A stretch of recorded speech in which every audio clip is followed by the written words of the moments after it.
O enquadramento do cenário macroeconómico que hoje o Conselho das Finanças Públicas apresenta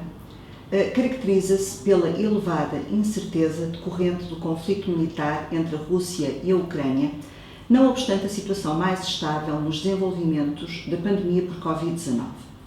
Com base na informação disponível à data de fecho deste relatório, são ainda de difícil mensuração os efeitos das sanções colocadas à economia russa, com impacto significativo no preço dos bens energéticos e de outras commodities, e o consequente efeito adverso no crescimento das economias dos principais parceiros económicos de Portugal, desde logo a Alemanha, os quais sofrerão mais diretamente esses impactos. Neste contexto de elevada incerteza e num cenário de políticas invariantes, as projeções do CFP apontam para um abrandamento do ritmo de crescimento do PIB real português para 4,8% em 2022 e para 2,8% em 2023, em contraste com o maior crescimento verificado em 2021 de 4,9%. No médio prazo, e de acordo com esta mesma projeção, a economia converge para um crescimento mais moderado, na ordem dos 1,7% do valor previsto para 2026. A evolução projetada para o crescimento económico no curto prazo resulta principalmente dos contributos do consumo privado, das exportações e, em menor medida, da formação bruta de capital fixo. Quanto a esta última, formação bruta de capital fixo em volume, projeta-se que esta cresça 6,9% em 22 e 4,2% em 23, refletindo quer a absorção do plano de recuperação e resiliência mais intensa na economia do que a ocorrida em 2021, quer o alívio de restrições do lado da oferta no curto prazo. Como aspecto novo, incorporado agora no nosso cenário, é naturalmente o que se refere aos desenvolvimentos dos preços. O atual cenário antecipa uma aceleração expressiva da taxa de inflação para 3,9% em 2022, à qual se seguirá uma desaceleração para 2,2% em 2023, em linha com a evolução esperada para o preço dos bens energéticos e das matérias-primas. Como riscos a destacar sobre o cenário macroeconómico, importa assinalar, antes de mais nada e como o mais importante, a eventual escalada da guerra na Ucrânia e a sua duração. De notar que este conflito pode comprometer o ritmo de recuperação em curso, aliás, já está a comprometer. Num plano mais micro, destacaria a execução do PRR, pois também este constitui um risco não negligenciável. De facto, uma subexecução deste plano pode comprometer o seu efeito sobre o crescimento económico, incluindo sobre o potencial de crescimento da economia portuguesa.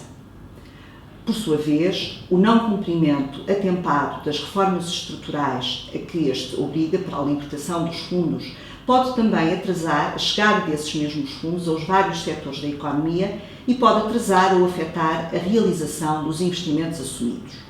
De notar ainda que o impacto do aumento dos preços na implementação do PRR, nomeadamente ao nível dos contratos públicos a que ele vai dar lugar, pode também constituir um risco sobre a execução desse mesmo PRR. Passamos agora ao cenário orçamental. O atual cenário orçamental de médio prazo em políticas invariantes aponta para uma trajetória de correção do déficit orçamental e de regresso a uma posição de equilíbrio como aquela que foi alcançada antes da eclosão da crise pandémica. Assim, a nossa projeção aponta para que o déficit orçamental em 2022 se situa em 1,6% do PIB. Este resultado reflete, sobretudo, a reversão da quase totalidade das medidas de política orçamental de resposta ao Covid-19 adotadas em 2021 e com um impacto estimado em 2% do PIB, associado ao abrandamento agora previsto do crescimento económico. Para 2023 e 2024, projeta-se a continuação da redução do déficit orçamental, perspectivando-se a partir de 2025 uma estabilização do saldo em torno do equilíbrio orçamental. Quanto à dívida pública, projeta-se uma redução de 17,5 pontos percentuais ao longo do período de projeção, ou seja, ela evoluirá de 120,2% do PIB em 2022 para atingir 102,7% do PIB em 2026. Em 22 e 23, a trajetória da dívida será fundamentalmente determinada pelo aumento do PIB nominal, ou seja, haverá aqui um contributo maior do chamado efeito dinâmico.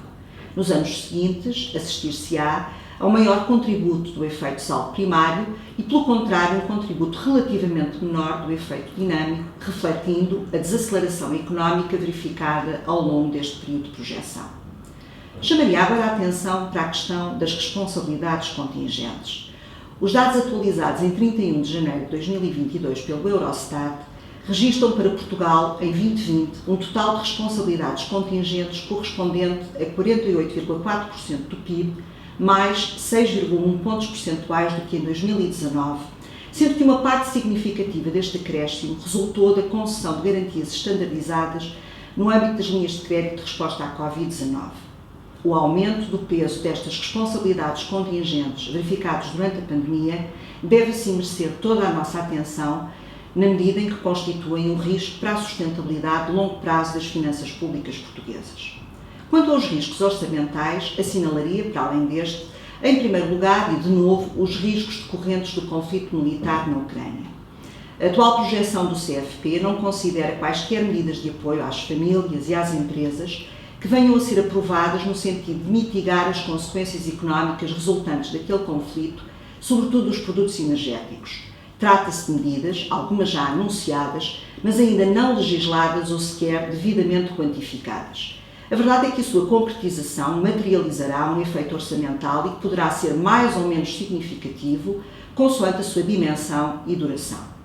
Depois, em segundo lugar, os riscos associados a eventuais injeções adicionais de capital, quer para a TAP, para além das que já foram anunciadas pelo Governo e incorporadas no atual cenário, quer para o novo banco, nomeadamente, caso se concretize a utilização total ou quase total do mecanismo de capitalização contingente. Por fim, mas não menos importante, assinalaria os riscos de aumento das taxas de juros. O CFP está já a apontar para uma subida gradual da taxa de juros implícita da dívida até se fixar em 2,7% em 2026, refletindo assim desde já a reação dos mercados de dívida às tensões inflacionistas que estamos a viver. Acresce o risco de alteração da própria política monetária seguida pelo Banco Central Europeu e, particularmente, desde logo, o nível da definição das taxas diretoras, alteração que pode materializar-se nos próximos meses se, de facto, tais tensões inflacionistas se confirmarem duradouras, pondo em causa o objetivo da estabilidade dos preços no médio prazo. Uma subida pronunciada das taxas de juros, além de efeitos indesejáveis do ponto de vista da recuperação económica, acarretaria para os países altamente endividados, como é o caso de Portugal, uma pressão sobre a despesa com juros e afetaria no limite as condições de financiamento do país no seu todo. Neste quadro tão difícil com que nos confrontamos e no momento em que assistimos no nosso país a uma mudança do ciclo governativo, impõe-se a definição e implementação de uma correta estratégia e ambiciosa de política económica e orçamental, perante a exigência de reconversão estrutural da nossa economia e como resposta aos problemas e riscos que se antevêem no curto e no médio prazo. O Programa de Estabilidade deve incorporar essa estratégia, assumindo-se como um verdadeiro plano de legislatura que possa ser cabalmente apreciado e discutido no Parlamento e pelo país, de onde constem as principais medidas de política pública e a definição para o médio prazo dos tetos máximos de despesa alocados aos diferentes programas orçamentais. O controle e a boa gestão da despesa pública vão ser determinantes para o reforço da sustentabilidade de longo prazo das finanças públicas portuguesas e, desde logo, da dívida pública. Na verdade, o país tem ainda, se calhar por pouco tempo, esta janela de oportunidade proporcionada por baixas taxas de juros, que deve agora ser aproveitada mediante um esforço inteligente de redução do peso da dívida pública, também aqui, convergindo para a média europeia, e reforçando assim os sinais de confiança dados ao mercado. O objetivo de chegar ao fim deste horizonte de projeção, ou seja, em 2026, com uma dívida pública na ordem dos 100% do PIB, é alcançável, seja seguida essa boa estratégia de consolidação orçamental e os riscos indicados não se materializem. Claro que muito do que antecede estará agora dependente da evolução do conflito da Ucrânia, da sua duração e escalabilidade. Por isso, por todas as razões, o grande objetivo deve ser a paz.